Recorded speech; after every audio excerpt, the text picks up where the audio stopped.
दूसरे की खुशी में भी अपनी खुशी हमें तलाशनी चाहिए। मैं आपको एक रिसर्च के साथ बात करता हूं, आप इतने प्रोफेशनल्स हैं, रिसर्च सुनेंगे। नीलसन जो बड़ी अच्छी रिसर्च बेस्ड कंपनी है, बड़ी कंपनी है विश्व की, उन्होंने एक रिसर्च कंडक्ट करके लोगों से 2 क्वेश्चंस पूछे। वो 2 क्वेश्चन सुनिएगा। उन्होंने कहा पहला विकल्प यह है कि आपकी कमाई हो जाए 50,000 और दूसरों की कमाई होनी चाहिए 25,000। ये ऑप्शन 1 है कि आप ये चाहते हैं। और दूसरा, आपकी कमाई हो 2 लाख और दूसरों की हो 3 लाख। ऐसा उसने 2 क्वेश्चंस पूछे। एक में आपकी कमाई 50, दूसरों की 25, यानी आपसे 50% कम। दूसरे में आपकी 2 लाख लेकिन दूसरों की 3 लाख।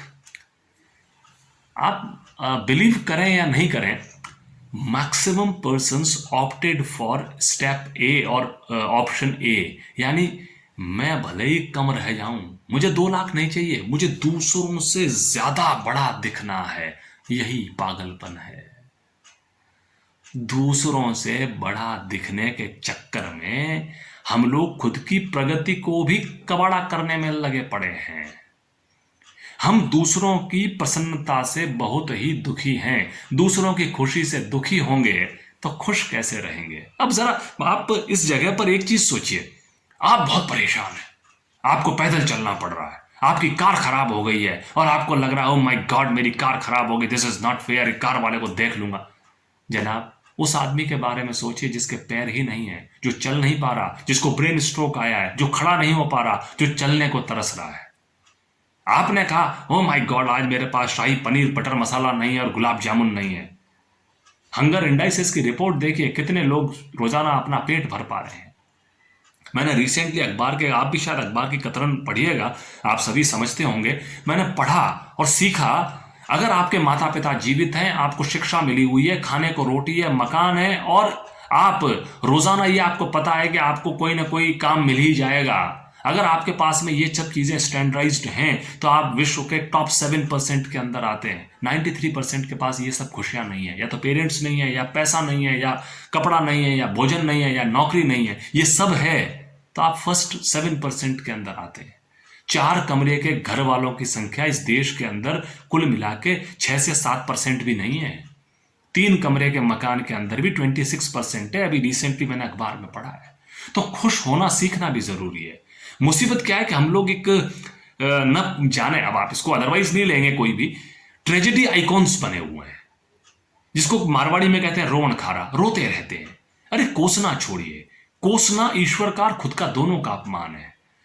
ट्रेजेडी आइकॉन बनने की जरूरत नहीं है। अरे मुझे ये कुछ नहीं मिला, अरे मैं ऐसा होता तो अच्छा होता।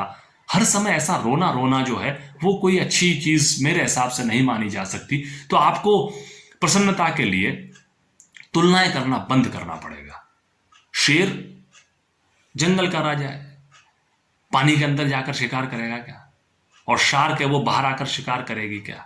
When you start with comparisons, you are a gone case. Comparison करना बेकार है। हर व्यक्ति अपनी अपनी जगह पर महत्वपूर्ण है। स्वामी विवेकानंद ने बहुत बढ़िया बात कही है, Each is great at his own place, but the duty of one is not the duty of other. तुलना करना बंद करेंगे, उसी दिन खुशी प्रारंभ हो जाएगी। हमारे यहाँ कंपैरिजंस की बड़ी दिक्कत है। और एक मैंने देखा है, एक बड़ी अच्छी जेंटल लेडी, पढ़ी लिखी, पीएचडी की हुई, वो बोले अब मुझे ये हार नहीं पहनना। पति कह रहा है अभी तो आपने परचेज किया, आपने कहा आई नीड इट, मैंने आपको बेस्ट डिजाइन सेलेक्ट करके दी, बोला शादी में आई भी 2 दूसरी औरतों के पास भी वैसा का वैसा, इसलिए मुझे नहीं पहनना। ओ जनाब, हम उस चीज की तलाश में लगे हैं जो दूसरों के पास नहीं है। यहीं से तो क्लेश प्रारंभ होगा। जनाब इसको छोड़िए।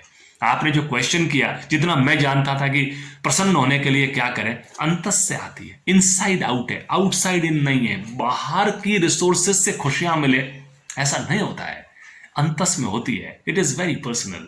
मुझे खुशी है कि चैन से मैं आज आपके साथ लेक्चर डिलीवर कर रहा हूं, बहुत है। ईश्वर ने तो जो दिया उतना काफी है। प्रसन्न रह पाएंगे तो ठीक है, अदरवाइज तुलनाएं करते रहिए, मुसीबत आती रहेगी, दुखी होते रहेंगे।